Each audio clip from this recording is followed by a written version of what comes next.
អាមេរិកកំពុងបាត់បង់ឥទ្ធិពលនៅមជ្ឈមបូព៌ាហើយទីក្រុងតេអ៊ីរ៉ង់នឹងមិនបណ្ដោយឲ្យបិសាចកំណាចណាមួយរួចខ្លួនឡើយនេះជាសម្ដីរបស់អ៊ីរ៉ង់គណៈប្រមានសងសឹកវិញបន្ទាប់ពីចោទប្រកាន់អាមេរិកថាបានរំលោភបំពានបទជបាញ់ក្រោយអាមេរិកបើកការវាយប្រហារមកលើខ្លួនសារជាថ្មីនោះ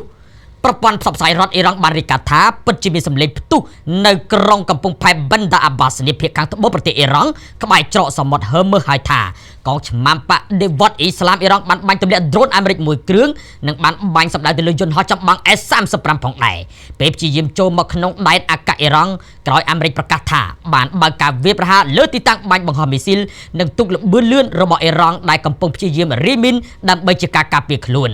កងទ័ពភេរវកអាមេរិកបានបន្តធ្វើសកម្មភាពខុសច្បាប់ដ៏អយុត្តិធម៌ចាប់តាំងពីពេលមានបទជប់បាញ់មកហើយនៅក្នុងរយៈពេល48ម៉ោងកន្លងមកនេះថែមទាំងបានរំលោភបំពានបទជប់បាញ់យ៉ាងធ្ងន់ធ្ងរផងដែរនៅក្នុងតំបន់ Hormuz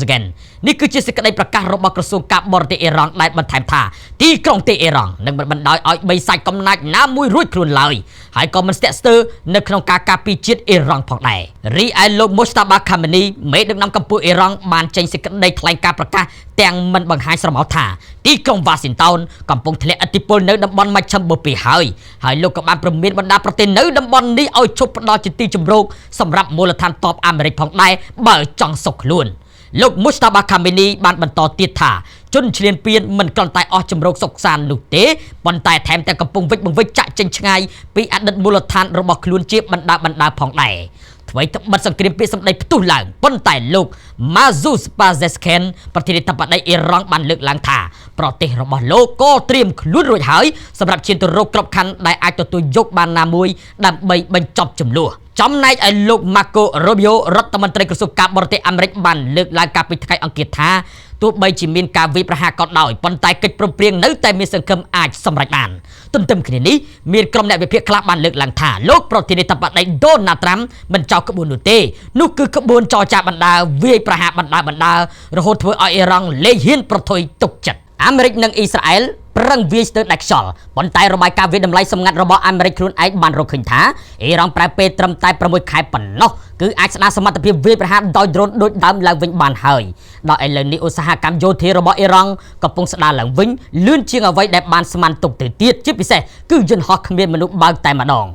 យោងតាម CNN បានចុះផ្សាយថាអ៊ីរ៉ង់ចាប់ផ្ដើមផលិតយន្តហោះគ្មានមនុស្សបើកបានមួយចំនួនឡើងវិញរួចហើយអំឡុងមានបទជប់បាញ់រយៈពេល6សប្តាហ៍កន្លងមកនេះដែលនេះជាសញ្ញាបង្ហាញថាអ៊ីរ៉ង់កំពុងកសាងឡើងវិញយ៉ាងឆាប់រហ័សនៅសមត្ថភាពយោធាមួយចំនួនដែលត្រូវបានកំទេចក្នុងការវាយប្រហាររបស់អាមេរិកនិងអ៊ីស្រាអែលនេះបើយោងតាមប្រភព2ដែលដឹងអំពីការវាយតម្លៃសម្ងាត់របស់សហរដ្ឋអាមេរិកផ្ទាល់ប្រភពចំនួន4បានប្រាប់ CNN ថាការស៊ើបការសម្ងាត់របស់សហរដ្ឋអាមេរិកបង្ហាញថាយោធាអ៊ីរ៉ង់កំពុងស្ដារសមត្ថភាពផលិតអាវុធរបស់ខ្លួនឡើងវិញ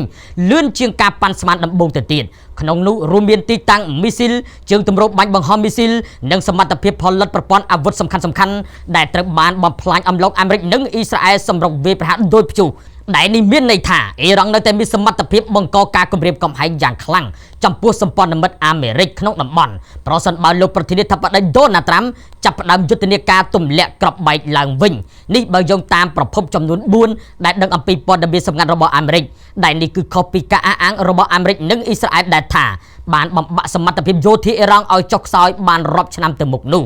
ការប៉ាន់ប្រមាណដោយទីភ្នាក់ងារស៊ើបការសម្ងាត់អាមេរិកមួយចំនួនក៏បានបង្ហាញផងដែរថាអ៊ីរ៉ង់អាចស្ដារឡើងវិញនូវសមត្ថភាពវាយប្រហារដោយយន្តហោះគ្មានមនុស្សបើករបស់ខ្លួនដោយប្រើពេលត្រឹមតែ6ខែប៉ុណ្ណោះគឺបានដូចដើមឡើងវិញហើយប្រភពមួយបានប្រាប់ CNN ថាអ៊ីរ៉ង់អាចស្ដារសមត្ថភាពយោធាឡើងវិញបានលឿនជាងការរំពឹងទុកបែបនេះដោយសារកត្តារួមផ្សំជាច្រើនរាប់ចាប់ពីការគ្រប់គ្រងដែលទទួលបានពីរុស្ស៊ីនិងចិននាយករដ្ឋមន្ត្រីអ៊ីស្រាអែលលោក Benjamin Netanyahu បានប្រាប់ CBS កាលពីសប្តាហ៍មុនថាប្រទេសចិនកំពុងផ្ដល់ឲ្យអ៊ីរ៉ង់នៅគ្រឿងបង្គុំសម្រាប់ការផលិតមីស៊ីលប៉ុន្តែអ្នកនាំពាក្យក្រសួងការបរទេសចិនលោក Liu Zhaikun បានបដិសេធការចោទប្រកាន់នេះអំឡុងសន្និសីទសារព័ត៌មានមួយដោយហៅការចោទប្រកាន់នេះថាមិនផ្អែកលើអង្គហេតុពិតប្រាកដទោះជាយ៉ាងណាអ្នកនាំពាក្យមន្ត្រីបញ្ចកោណលោក Sean Parnell បានប្រាប់ CNN ថាយោធារបស់អាមេរិកគឺជាមហាអំណាចផុតលេខនៅក្នុងលោកហើយមានអ្វីគ្រប់យ៉ាងដែលត្រូវការដើម្បីបំពេញប្រតិបត្តិការណាក៏បានកន្លែងណាក៏បានតាមចិត្តចង់បានរបស់ប្រធានាធិបតីអញ្ចឹងត្រូវតែរងចាំមើលវគ្គបន្តទៀតថាតើវានឹងទៅជាយ៉ាងណា